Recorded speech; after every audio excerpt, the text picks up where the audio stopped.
So in the last class, we will have to discuss the concept is called introduction about the management and the meaning of management and the definition of management. Ultimately, we will have to discuss the concept is called the characteristics of management. Yes, once again, we will have to recall the concept is called management, meaning of management, definition, characteristics. Then we go for the objectives of management. Yes, meaning of management. Management is nothing but getting things done through the others of people for the purpose of achieving the organizational goals and objectives of the business organization. That is, the concept is called management. Management is nothing but getting things done through the other peoples of the business organization in order to achieve the organizational goals and objectives of the business organization. That concept is called as a management. Then the definition of management, according to Harold Kuntz, defines that word management. It is nothing but designing and maintaining an environment, individuals working together in an effective and efficient manner for the purpose of selected aims or for the purpose of achieving the organizational goals and objectives of the business organization. That concept is called as a management. Once again, management is nothing but, according to S.N. Mahesh, according to Harold Kuntz, defines that word management. It is nothing but designing and maintaining an environment and individuals working together in an effective and efficient manner for the purpose of achieving the organizational goals and objectives of the business organization. That concept is called as a management. Yes. The next very important topic is called characteristics or features of management. The first very important point is called management as a goal oriented. The second one is called management as a pervasive. Management as a multi-dimensional activity. Multi-dimensional activity can be classified into three very important types. One is called management of work, management of people, management of operations.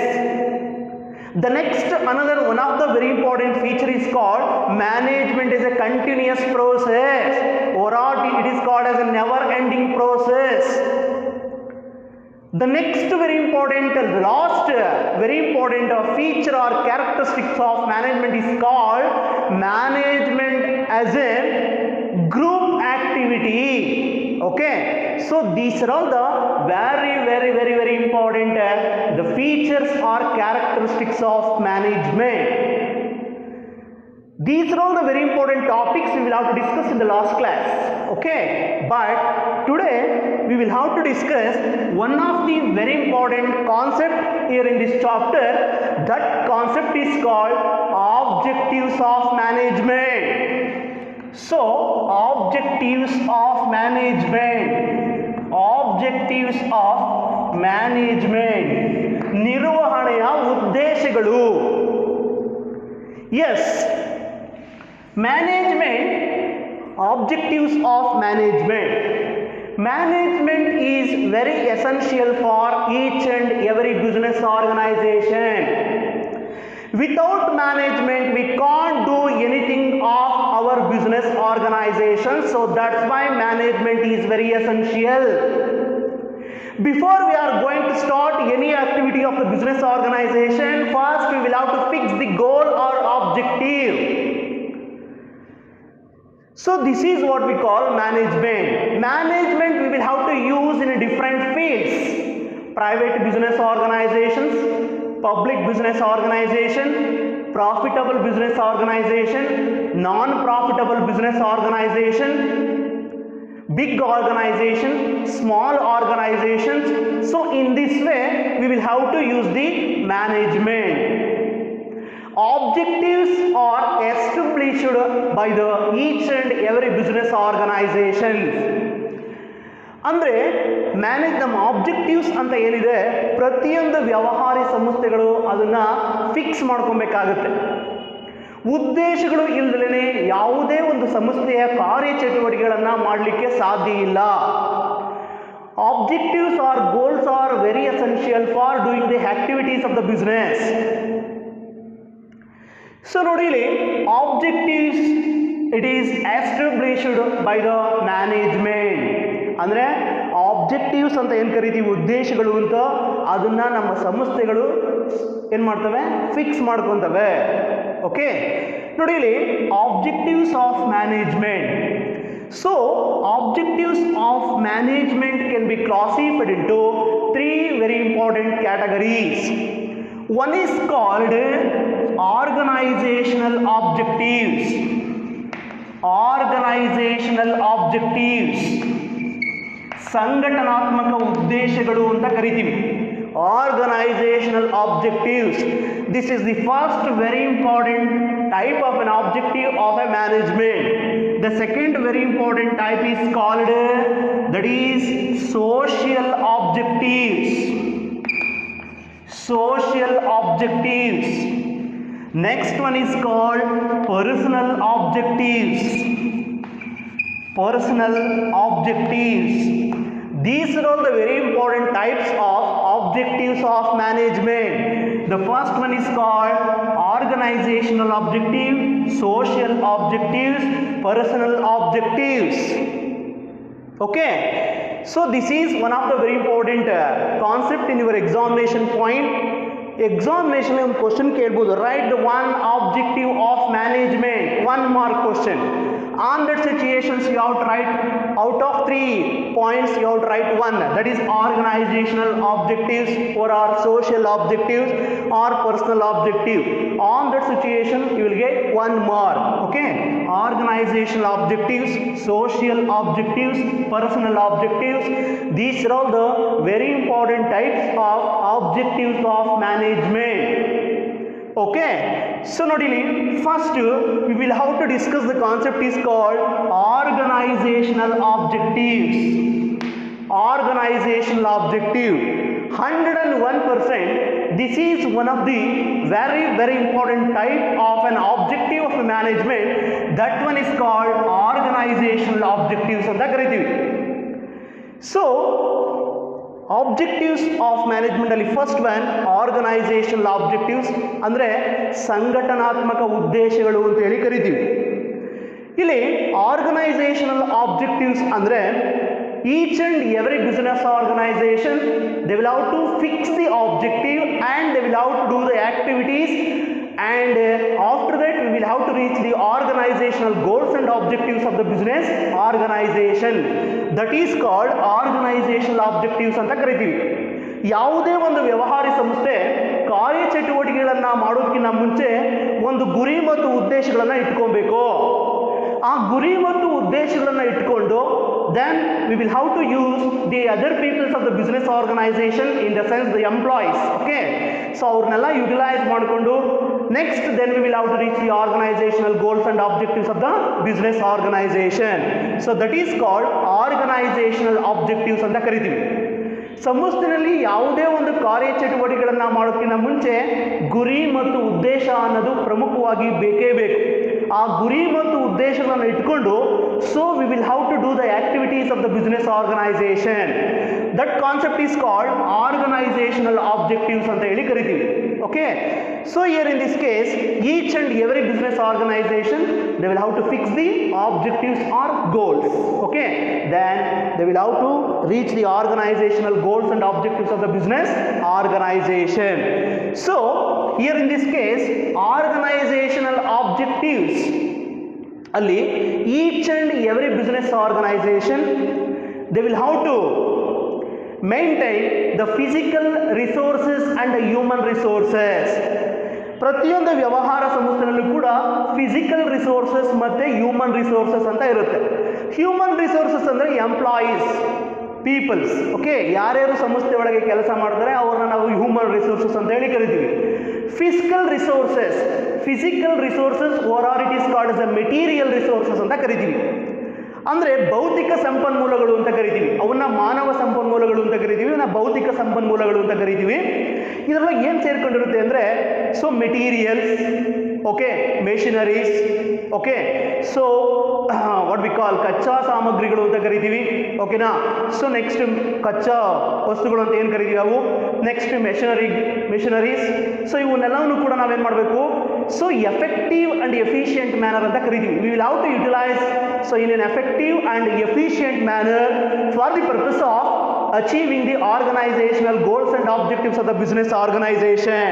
Okay, ಒಂದು ಸಂಸ್ಥೆಯ ಗುರಿ ಮತ್ತು ಉದ್ದೇಶಗಳು ಈಡೇರಬೇಕು ಅಂದಾಗ ಒಂದು organisation ಅಲ್ಲಿ we will have to utilize, ಓಕೆನಾ, physical resources and human resources that we will have to utilize in an effective and efficient manner. ಅಂದ್ರೆ ನಮ್ಮ ಸಂಸ್ಥೆಯಲ್ಲಿ ಗುರಿ ಮತ್ತು ಉದ್ದೇಶಗಳನ್ನು ಕರೆಕ್ಟಾಗಿ ಈಡೇರಬೇಕು ಅಂದಾಗ ಸಂಸ್ಥೆಯಲ್ಲಿರ್ತಕ್ಕಂಥ ಮಾನವ ಸಂಪನ್ಮೂಲಗಳು ಮತ್ತು ಭೌತಿಕ ಸಂಪನ್ಮೂಲಗಳು ಅಂತ ಏನು ಕರಿತೀವಿ ಅವನ್ನ ಪರಿಣಾಮಕಾರಿಯಾಗಿ ಮತ್ತು ದಕ್ಷತೆಯಿಂದ ಬಳಸಿಕೊಂಡಾಗ ಮಾತ್ರ 101%. We will have to reach the organizational goals and objectives of the business organization. This is what we call organizational objectives. Okay, ನೋಡಿ ಇಲ್ಲಿ ಒಂದು ಸಂಸ್ಥೆ ಏನಿದೆ ಆ ಸಂಸ್ಥೆ ಗುರಿ ಮತ್ತು ಉದ್ದೇಶ ಇರಬೇಕು ಅಂದಾಗ ಸಂಸ್ಥೆಯಲ್ಲಿ ಇರ್ತಕ್ಕಂಥ ಸಂಪನ್ಮೂಲಗಳು ಅಂದರೆ ರಿಸೋರ್ಸಸ್ ಅಂತ ಹೇಳಿ ಕರಿತೀವಿ. ಫಾರ್ ಎಕ್ಸಾಂಪಲ್ ಹ್ಯೂಮನ್ ರಿಸೋರ್ಸಸ್ ಅಂದರೆ ಯಾರು, ಎಂಪ್ಲಾಯೀಸ್ ಆಗಿರ್ಬೋದು, ಮ್ಯಾನೇಜರ್ಸ್ ಆಗಿರ್ಬೋದು, ವಾಟ್ ಎವರ್ ಇಟ್ ಈಸ್, ಇವ್ರನ್ನೆಲ್ಲ ಯಾವೇನಂತ ಕರಿತೀವಿ human resources. And physical resources, materials, machinery, ಇವನ್ನೆಲ್ಲ ಏನು ಕರಿತೀವಿ, that is called physical resources. ಇವನ್ನ ವೇಸ್ಟ್ ಆಗದ ರೀತಿಯಲ್ಲಿ ಎಫೆಕ್ಟಿವ್ ಆಗಿ ಮತ್ತು ಎಫಿಷಿಯಂಟ್ ಆಗಿ ಅಂದರೆ ಪರಿಣಾಮಕಾರಿಯಾಗಿ ಮತ್ತು ದಕ್ಷತೆಯಿಂದ ಬಳಸಿಕೊಂಡಾಗ ಮಾತ್ರ 101% we will have to reach the organizational goals and objectives of the business organization. This is the concept is called organizational objectives ಅಂತ ಕರಿತೀವಿ. ಒಂದು ಸಂಸ್ಥೆಯ ಉದ್ದೇಶ ಅಂದರೆ ಏನು ಅಲ್ಲ, ಒಂದು ಸಂಘಟನಾತ್ಮಕ ಉದ್ದೇಶ ಅಂದರೆ ಒಂದು ಸಂಸ್ಥೆಯ ಒಳಗೆ ಇರತಕ್ಕಂಥ ಸಂಪನ್ಮೂಲಗಳನ್ನು ಪರಿಣಾಮಕಾರಿಯಾಗಿ ಮತ್ತು ದಕ್ಷತೆಯಿಂದ ಬಳಸ್ಕೊಬೇಕು. ಸಂಪನ್ಮೂಲಗಳು ಅಂದರೆ ಮಾನವ ಸಂಪನ್ಮೂಲಗಳು ಮತ್ತು ಭೌತಿಕ ಸಂಪನ್ಮೂಲಗಳು ಅಂತ ಏನು ಕರಿತೀವಿ, ಅವನ್ನ ಪರಿಣಾಮಕಾರಿಯಾಗಿ ಮತ್ತು ದಕ್ಷತೆಯಿಂದ ಬಳಸಿಕೊಂಡಾಗ 101% we will have to reach the organizational goals and objectives of the business organization. Okay, that is the concept is called organizational objectives. Okay, next, organizational objectives can be classified into 3 very important categories. Okay, the first one is called survival.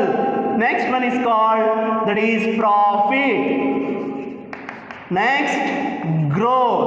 These are all the very important types of the organizational objective. ಸಂಘಟನಾತ್ಮಕ ಉದ್ದೇಶಗಳಲ್ಲಿ ಪ್ರಮುಖವಾಗಿ 3 ವಿಧಗಳನ್ನು ನಾವು ಮಾಡ್ತೇವೆ. ಒಂದನೇದು survival, ಅಸ್ತಿತ್ವ ಅಂತ ಹೇಳಿ ಕರಿತೀವಿ. Second one profit, ಲಾಭ ಅಂತ ಕರಿತೀವಿ. ನೆಕ್ಸ್ಟ್ ಒನ್ ಗ್ರೋತ್, ಬೆಳವಣಿಗೆ ಅಂತ ಕರಿತೀವಿ. ಓಕೆನಾ? These are all the very important types of organisational objective. Exam ಅಲ್ಲಿ ಕೇಳ್ತಾರೆ. ಓಕೆನಾ? ರೈಟ್ ಒನ್ ಆರ್ಗನೈಸೇಷನಲ್ ಆಬ್ಜೆಕ್ಟಿವ್ ಅಥವಾ mention one organisational objectives of the business ಅಂತ. On that situations you have to write survival or profit or growth. ಇಷ್ಟರಲ್ಲಿ ನೀವು ಯಾವುದನ್ನ ಒಂದು ಬರೆದ್ರೆ you will get 1 mark. Okay, ನೋಡಿ ಇಲ್ಲಿ survival it is one of the very important, that is organisational objectives. ಒಂದು ಸಂಸ್ಥೆಯ ಮೇಲೆ ಸರ್ವೈವಲ್ ಇರಬೇಕು. ಒಂದು ಆರ್ಗನೈಸೇಷನಲ್ ಆಬ್ಜೆಕ್ಟಿವ್, ಒಂದು ಸಂಸ್ಥೆಯ ಉದ್ದೇಶ ಅಂದರೆ ಸರ್ವೈವ್ ಆಗಬೇಕು ಅಂದಾಗ we will have to earn that is more profits, ಅಂದರೆ ಹೆಚ್ಚಿನ ನಾವು ರೆವೆನ್ಯೂನ ನಾವೇನು ಮಾಡಬೇಕು, ಅರ್ನ್ ಮಾಡಬೇಕಾಗುತ್ತೆ. ಸರ್ವೈವ್ ಆಗಬೇಕು. ಒಂದು ಆರ್ಗನೈಸೇಷನಲ್ಲಿ ಒಂದು ಉದ್ದೇಶ ಏನಿರುತ್ತೆ ಅಂದರೆ ಸರ್ವೈವ್ ಆಗಬೇಕು ಅಂತ ಇರುತ್ತೆ. ನಾವು ಯಾವ ರೀತಿ ಸರ್ವೈವ್ ಆಗಬೇಕು? So we will how to earn sufficient revenues. ಯಾಕೆ? So meet the cost. ಓಕೆನಾ? ಸೊ ಏನು ಕಾಸ್ಟ್ ಇರುತ್ತೆ, ಆ ಎಕ್ಸ್ಪೆಂಡಿಚರ್ ಇರುತ್ತೆ, ಅದನ್ನು ಮೀಟ್ ಮಾಡಲಿಕ್ಕೋಸ್ಕರ, ಆ ಎಕ್ಸ್ಪೆಂಡಿಚರ್ಗಳನ್ನು ಭರಿಸ್ಕೊಳ್ಳಿಕ್ಕೋಸ್ಕರ ನಾವೇನು ಮಾಡ್ತೀವಿ? ಸೊ ದಟ್ ಈಸ್ ಸರ್ವೈವ್ ಆಗಲೇಬೇಕಾಗುತ್ತೆ. Finance is very important. ಓಕೆನಾ? ಸೊ ನಾವು ರೆವೆನ್ಯೂಸ್ನ ಅರ್ನ್ ಮಾಡಲೇಬೇಕು. ಅಂಥ ಸಂದರ್ಭದಲ್ಲಿ ಅಟ್ಲೀಸ್ಟ್ ಆ ಎಕ್ಸ್ಪೆಂಡಿಚರ್ನ ನಾವು ಮೀಟ್ ಮಾಡಲಿಕ್ಕೋಸ್ಕರನೂ ಕೂಡ ನಾವು ರೆವೆನ್ಯೂ ಅರ್ನ್ ಮಾಡಿದ್ರೆ ಸೊ ದಟ್ ಈಸ್ ನಾವು ಸರ್ವೈವಲ್ ಆಗಿ ಆಗ್ತೀವಿ. Next, so this is what we call survival ಅಂತ ಕರಿತೀವಿ. 100% this is one of the very important type of organisation objective that is called survival ಅಂತ ಕರಿತೀವಿ. ಓಕೆ, ನಾವು ಯಾವತ್ತೂ ಕೂಡ ಸರ್ವೈವ್ ಆಗಬೇಕು ಸಂಸ್ಥೆಯಲ್ಲಿ. ಸರ್ವೈವ್ ಆಗಲಿಕ್ಕೆ ಸೊ ಯಾವ್ಯಾವ ರೀತಿ ನಾವು ಮೆಜರ್ಸ್ ತಗೊತೀವಿ, ಆ ಮೆಜರ್ಸ್ನೆಲ್ಲ ತಗೊಂಡು ಸೊ ನಮ್ಮ ಸಂಸ್ಥೆಗಳನ್ನು ಉದ್ದೇಶಗಳು, ಗುರಿಗಳು ಮತ್ತು ಏನಿರ್ತವೆ ಅವನ್ನ ಈಡೇರಿಸಿದಾಗ 100% ನಾವೇನಾಗ್ತೀವಿ? ಸರ್ವೈವ್ ಆಗ್ತೀವಿ. ಸರ್ವೈವ್ ಆಗಬೇಕು ಅಂದರೆ so we will have to earn more revenues to meeting the cost of the business organisation. ಸಂಸ್ಥೆಯ ಖರ್ಚು ವೆಚ್ಚಗಳನ್ನು ಮೀಟ್ ಮಾಡಲಿಕ್ಕೋಸ್ಕರ ನಾವು ಅರ್ನ್ ಮಾಡಿದ್ರೆ 100% ನಾವೇನಾಗ್ತೀವಿ? ಬಿಸ್ನೆಸ್ ಫೀಲ್ಡಲ್ಲಿ ನಾವು ಸರ್ವೈವ್ ಆಗ್ತೀವಿ. ಓಕೆನಾ? 100% this is one of the very important type of that is organizational objectives. Okay, the second point is called profit. andre labha. Profit is one of the very important goal or aim or objectives of the organizational objective. That one is called profit. Profit is very essential. Okay na? Without profit we can't do anything of our business organization. ಒಂದು ಸಂಸ್ಥೆ ಅಸ್ತಿತ್ವದಲ್ಲಿ ಇರಬೇಕು ಅಂದಾಗ ಅಥವಾ ಅಸ್ತಿತ್ವದಲ್ಲಿ ಚೆನ್ನಾಗಿರಬೇಕು ಅಂದಾಗ ಏನಾಗ್ತಿದೆ ಅಂದರೆ ನಮಗೆ ಲಾಭಾಂಶ ಬೇಕೇ ಬೇಕು. ಪ್ರತಿ ಒಂದ್ಸತಿನೂ ಕೂಡ ನಮಗೆ ಲಾಸ್ ಆಗ್ತಾ ಇದ್ರೆ ನಮ್ಮ ಸಂಸ್ಥೆ ಅಸ್ತಿತ್ವದಲ್ಲಿ ಇರಲಿಕ್ಕೆ ಸಾಧ್ಯ ಇಲ್ಲ. ಹಂಗಾಗಿ ಸಂಸ್ಥೆ ಚೆನ್ನಾಗಿರಬೇಕು, ಚೆನ್ನಾಗಿ ಎಕ್ಸ್ಪ್ಯಾನ್ಷನ್ ಆಗಬೇಕು, ಗ್ರೋತ್ ಆಗಬೇಕು ಅಂದಾಗ ಪ್ರಾಫಿಟ್ ಈಸ್ ವೆರಿ ಎಸೆನ್ಷಿಯಲ್. ಓಕೆನಾ? So profit is one of the very important type of an organisation objective that is called profit ಅಂತ ಹೇಳಿ ಕರಿತೀವಿ. 100% this is one of the organisation objective. That point is called profit. Next, growth. ಒಂದು ಸಂಸ್ಥೆಯ ಒಂದು organisation objective ಏನಿರುತ್ತೆ ಅಂದರೆ ಬೆಳವಣಿಗೆ ಆಗಬೇಕು ಅಂತ ಇರುತ್ತೆ. ಎಸ್, ಎಲ್ಲರಿಗೂ ಕೂಡ ಬೆಳವಣಿಗೆ ಆಗಬೇಕು ಅಂತ ಇರುತ್ತೆ. ಆ ಬೆಳವಣಿಗೆನ, ಆ ಒಂದು ಗ್ರೋತ್ನ ಯಾವ ರೀತಿ ನಾವು ಮೆಜರ್ ಮಾಡ್ತೀವಿ ಅಂದರೆ ಇನ್ಕ್ರೀಸ್ ಇನ್ ಸೇಲ್ಸ್, ಮಾರಾಟದಲ್ಲಿ ಹೆಚ್ಚಳ ಆಗ್ತಕ್ಕಂಥದ್ದು. ಇನ್ಕ್ರೀಸ್ ಇನ್ ಪ್ರಾಫಿಟ್ಸ್, ಲಾಭ ಹೆಚ್ಚಿಗೆ ಬರ್ತಕ್ಕಂಥದ್ದು. Next, increase in capital investment, ಬಂಡವಾಳ ಹೂಡಿಕೆ ಜಾಸ್ತಿ ಆಗ್ತಕ್ಕಂಥದ್ದು. ಈ ಎಲ್ಲ ಒಂದು ಆಧಾರದ ಮೇಲೆ ನಮ್ಮ ಸಂಸ್ಥೆ ಗ್ರೋತ್ ಆಗಿದೆಯಾ ಇಲ್ವಾ ಅನ್ನೋದನ್ನ ನಾವೇನು ಮಾಡ್ತೀವಿ? ಮೆಜರ್ ಮಾಡ್ತೀವಿ. So 100%. So this is one of the very important type of an organisation objective. That point is called growth ಅಂತ ಹೇಳಿ ಕರಿತೀವಿ. ಏನಾದ್ರು ಕರಿತೀವಿ? Growth. Okay, so first one survival. ನಮ್ಮ ಆರ್ಗನೈಸೇಷನ್ನ ಮೇನ್ ವೆರಿ ಇಂಪಾರ್ಟೆಂಟ್ ಅಂದರೆ ಸರ್ವೈವ್ ಆಗಬೇಕು ಬಿಸ್ನೆಸ್ ಫೀಲ್ಡಲ್ಲಿ. ಸರ್ವೈವ್ ಆಗಬೇಕು ಬಿಸ್ನೆಸ್ ಫೀಲ್ಡಲ್ಲಿ ಅಂದಾಗ we will have to earn more revenues for the purpose of meeting the expenditure or cost. ಓಕೆನಾ? Second one is called profit.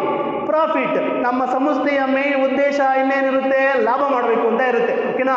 So profit is also one of the very important type of an organisation objective. That point is called profit. Growth, ಬೆಳವಣಿಗೆ ಆಗಬೇಕು ಅನ್ನೋ ಉದ್ದೇಶ ಇರುತ್ತೆ. ಆ ಬೆಳವಣಿಗೆನ ನಾವು ಯಾವ ರೀತಿ ಮೆಜರ್ ಮಾಡ್ತೀವಿ? Growth is also one of the very important type of an organisation objective. How we will have to measure it? Okay, so increase in sales.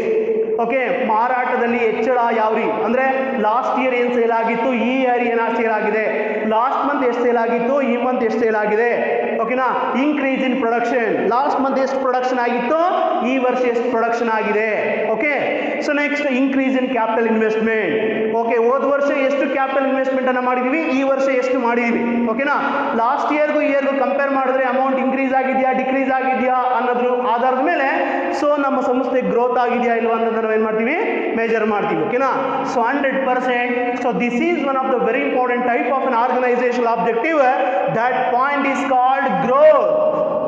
Okay, next, so this is all about organisation objective. ಈಗ ನಿಮಗೆ ಎಕ್ಸಾಮಲ್ಲಿ ಕೇಳ್ಬೋದು 4 ಮಾರ್ಕ್ಸ್ಗೆ explain the concept is called organisation objectives ಅಂತ. Okay, organisation objectives ಅಂದರೆ ಏನು ಅಲ್ಲ, ನಮ್ಮ ಸಂಸ್ಥೆಯಲ್ಲಿ ಇರ್ತಕ್ಕಂಥ ಸಂಪನ್ಮೂಲಗಳು human resources and physical resources ಏನಿದೆ ಅವನ್ನ ಎಫೆಕ್ಟಿವ್ ಆಗಿ ಮತ್ತು ಎಫಿಷಿಯೆಂಟ್ ಆಗಿ ಬಳಸಿಕೊಂಡು ನಮ್ಮ ಗುರಿ ಮತ್ತು ಉದ್ದೇಶಗಳೇನಿರ್ತವೆ ಅದನ್ನು ಈಡೇರಿಸ್ತಕ್ಕಂಥದ್ದು. Okay, that is the concept is called organisation objective. Organizational objective in the sense we have to utilize the material resources and physical resources. That one we have to utilize in an effective and efficient manner for the purpose of achieving the organizational goals and objectives of the business organization. That concept is called ಅಂತ ಕರಿತೀವಿ ಅಂದ್ರೆ organizational objectives ಅಂತ ಕರಿತೀವಿ. Organizational objectives can be classified into three categories: survival, profit, growth. Okay, next ಒಂದು ಸಂಸ್ಥೆಯ ಉದ್ದೇಶಗಳೇನಿರ್ತವೆ ಅಂದರೆ ಸಂಸ್ಥೆ survive ಆಗಬೇಕು, ಪ್ರಾಫಿಟ್ ಆಗಬೇಕು ಮತ್ತು ಗ್ರೋತ್ ಆಗಬೇಕು.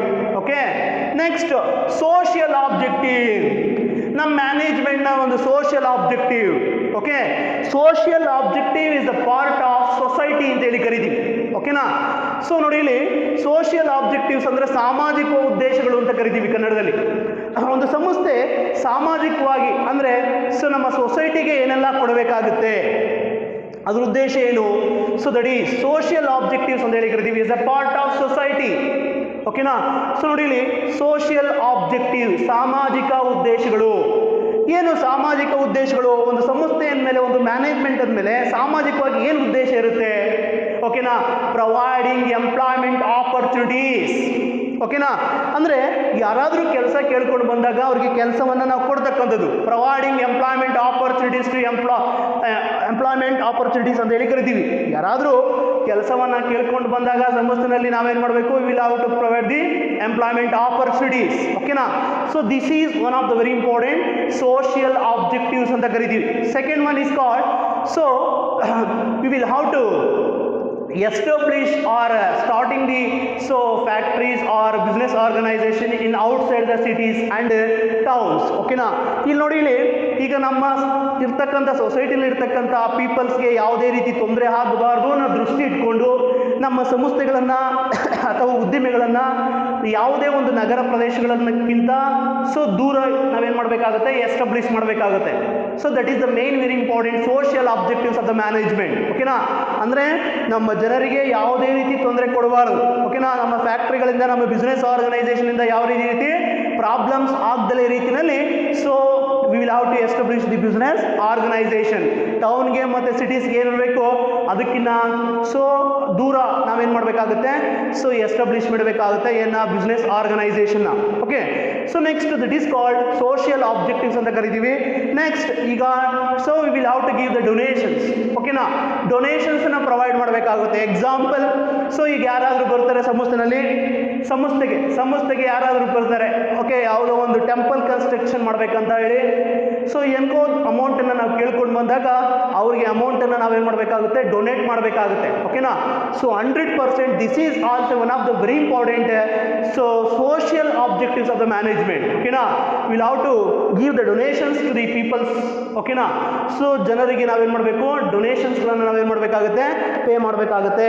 This is also one of the very important social objectives of the management ಅಂತ ಹೇಳಿ ಕರಿತೀವಿ. ಓಕೆನಾ? It is a part of the society ಅಂತ ಹೇಳಿ ಕರಿತೀವಿ. ಓಕೆನಾ? ಇಟ್ ಏನಾಗುತ್ತೆ ಅಂದರೆ one of the very important objectives of the management ಆಗುತ್ತೆ. This is called social objectives. ಅಂದರೆ will have to give the employment, providing employment opportunities to people of outside the what we call management. ಅಂದರೆ ಸಂಸ್ಥೆಯಲ್ಲಿ ಹೊರಗಡೆಯಿಂದ ಯಾರಾದರೂ ಬಂದಂಥವ್ರಿಗೆ ಉದ್ಯೋಗಾವಕಾಶಗಳನ್ನು ಸಂಸ್ಥೆಯಲ್ಲಿ ಏನು ಮಾಡಬೇಕು? ಕಲ್ಪಿಸಿಕೊಡಬೇಕಾಗುತ್ತೆ. That is one of the very important social objective. Okay, second one is called we will have to establish the business organizations or factories in outside the cities and towns. ಓಕೆನಾ?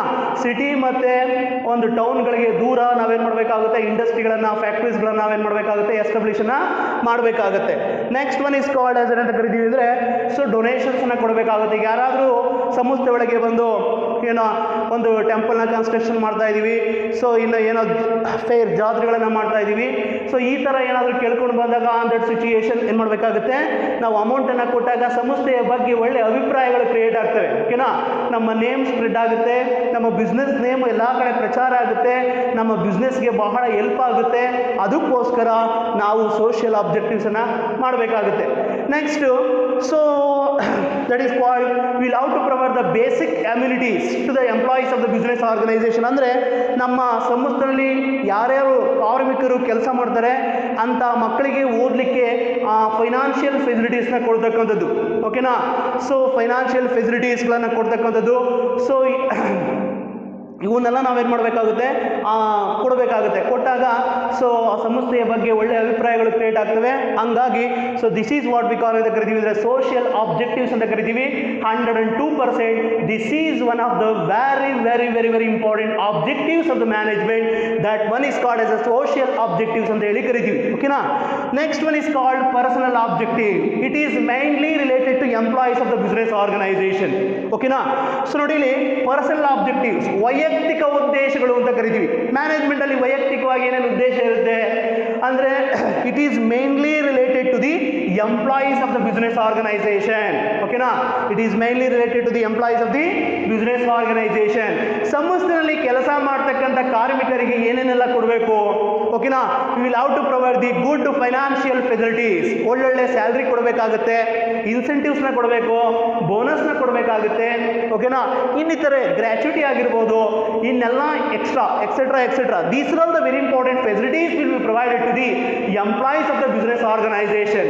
101%. This is one of the very important personal objectives of the management ಅಂತ ಹೇಳಿ ಕರಿತೀವಿ. ಓಕೆನಾ? ನೋಡಿ ಇಲ್ಲಿ personal objectives ಅಂದರೆ ವೈಯಕ್ತಿಕ ಉದ್ದೇಶಗಳು ಅಂತ ಕರಿತೀವಿ. ಓಕೆನಾ? ಒಂದು ಮ್ಯಾನೇಜ್ಮೆಂಟು ವೈಯಕ್ತಿಕವಾಗಿ ಅಂದರೆ ನಮ್ಮ ಸಂಸ್ಥೆಯಲ್ಲಿ ಕೆಲಸ ಮಾಡ್ತಕ್ಕಂಥ ಕಾರ್ಮಿಕರಿಗೆ ಏನೆಲ್ಲ ಫೆಸಿಲಿಟೀಸ್ನ ಕೊಡಬೇಕಾಗುತ್ತೆ, ಅದು ಮೇನ್ ವೆರಿ ಇಂಪಾರ್ಟೆಂಟ್ ಆಬ್ಜೆಕ್ಟಿವ್. ಒಂದು first point, will how to provide good salaries to the employees of the business organisation. Not only salary, they will how to provide good incentives, bonus, gratuities, etcetera. These are all the very important financial facilities will be provided to the employees of the business organisation. ಓಕೆನಾ? So this is what we call personal objectives ಅಂತ ಹೇಳಿ ಕರಿತೀವಿ. Next personal objectives ಬಂದಾಯಿತು. Next second one is what we call they will have to give the opportunity to take the decisions of our business organisation. ಬರೇ ಸಂಸ್ಥೆನಲ್ಲಿ ಕೆಲಸ ಮಾಡ್ಕೊಳೋದಲ್ಲ. ಇದೇನಪ್ಪ ಸಂಸ್ಥೆನಲ್ಲಿ ನಾನು ಸುಮಾರು 10 ವರ್ಷ 15 ವರ್ಷ ಕೆಲಸ ಮಾಡ್ತಾ ಇದ್ದೀನಿ, ಬರೇ ನಾನು ಅಲ್ಲೇ ಇದ್ದೀನಿ, ನನಗೆ ಯಾವುದೇ ರೀತಿ ಒಂದು ರೆಸ್ಪಾನ್ಸಿಬಿಲಿಟಿ ಆಗಿರ್ಬೋದು, ಸೊ ಒಂದು ಅಥಾರಿಟಿ ಆಗಿರ್ಬೋದು ಕೊಟ್ಟಿಲ್ಲ ಅಂತ ಅವ್ರ ಮನಸ್ಸಲ್ಲಿ ಬರದೋದೇ ರೀತಿಯಲ್ಲಿ ನೋಡ್ಕೊಬೇಕಾಗುತ್ತೆ. ಅಂದರೆ they will have to give the opportunity to take the decisions. ಓಕೆನಾ?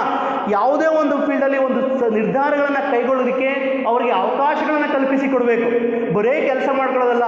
ಸೊ ಅವರಿಗೆ ಒಂದು ಆಪರ್ಚುನಿಟಿ, ಯಾವುದೋ ಒಂದು ಪ್ರಾಬ್ಲಮ್ಸ್ ಆಯಿತು, ಆ ಪ್ರಾಬ್ಲಮ್ಸನ್ನು how we are going to solve for that, ಯಾವ ರೀತಿ ಸಾಲ್ವ್ ಮಾಡಬೇಕು ಅನ್ನೋದನ್ನ ಅವರಿಗೆ ಒಂದು ಕೊಟ್ಟಾಗ, ಅವಕಾಶ ಕೊಟ್ಟಾಗ ಸೊ ಅದನ್ನು ಅವರು ಸಾಲ್ವ್ ಮಾಡ್ತಾರೆ. ಸೊ ಹಂಗಾಗಿ ಅವರಿಗೆ ಒಳ್ಳೆ ಅಭಿಪ್ರಾಯ ಉಂಟಾಗುತ್ತೆ ಸಂಸ್ಥೆ ಮೇಲೆ. ಹಂಗಾಗಿ ಸೊ ಅವರು ಕೂಡ ಒಂದು ಡಿಸಿಷನ್ ಬಗ್ಗೆ ಒಂದು ಆಪರ್ಚುನಿಟೀಸ್ ಏನು ಮಾಡಬೇಕಾಗುತ್ತೆ, ತಗೊಳೋದಕ್ಕೆ ಕೊಡಬೇಕಾಗುತ್ತೆ. So this is one of the very important personal objectives. Next one is called the next one of the very important personal objective is called, ಒಂದು ಚೆನ್ನಾಗಿ ಕೆಲಸ ಮಾಡಿದಾಗ ಅವ್ರನ್ನ ಅಪ್ರಿಷಿಯೇಟ್ ಮಾಡಬೇಕು. We have to appreciate the so lower level employees of the business organisation. ಓಕೆನಾ? ಅವ್ರನ್ನ ಎತ್ತಬೇಕಾಗುತ್ತೆ ಮೇಲೆ. ಯಾವುದಾದ್ರು ಒಳ್ಳೆ ಕೆಲಸ ಮಾಡ್ತಾನೆ, ಒಳ್ಳೆ ಚೆನ್ನಾಗಿ ಕೆಲಸ ಮಾಡ್ತಾನೆ, ಸೊ ಅವ್ರನ್ನೆಲ್ಲ ನಾವೇನು ಮಾಡಬೇಕು, ಅಪ್ರಿಸಿಯೇಟ್ ಮಾಡಬೇಕು. ಅಪ್ರಿಸಿಯೇಟ್ ಮಾಡಿದಾಗ ಏನಾಗುತ್ತೆ ಅಂದರೆ, ಸೊ ಒಳ್ಳೆ ಸಂಸ್ಥೆ ನೋಡಪ್ಪ, ನಾವು ಎಷ್ಟೇ ಕೆಲಸ ಮಾಡಿದ್ರು ಕೂಡ ಏನಾದರೂ ನಮ್ಮನ್ನು ಹೊಗಳ್ತಾರೆ, ನಮ್ಮನ್ನು ಐಡೆಂಟಿಫೈ ಮಾಡ್ತಾರೆ ಅನ್ನೋ ಒಂದು ಮನಸ್ಸಲ್ಲಿ ಬಂದಾಗ 100% ಅವರು ಸಂಸ್ಥೆಯಲ್ಲಿ ಚೆನ್ನಾಗಿ ಕೆಲಸ ಮಾಡ್ತಾರೆ, ಸಂಸ್ಥೆ ಗುರಿ ಮತ್ತು ಉದ್ದೇಶಗಳನ್ನು ಈಡೇರಿಸೋದಕ್ಕೆ ಅವರು ಪ್ರಯತ್ನ ಪಡ್ತಾರೆ. ಅದಕ್ಕೋಸ್ಕರ ಸೊ ನಾವೇನು ಮಾಡಬೇಕು, we have to appreciate the so employees of the business organisation. ಓಕೆನಾ?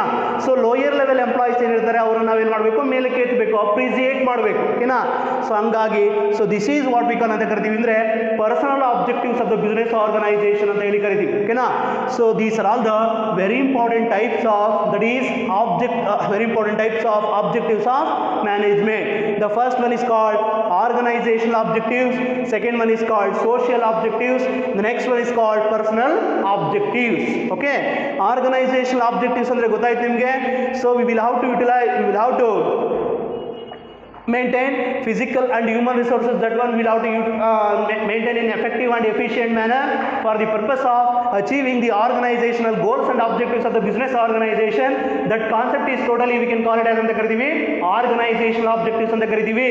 Organizational objectives can be classified into three categories. One is survival, profit, growth. The next one is called social objectives. The last one is called personal objectives.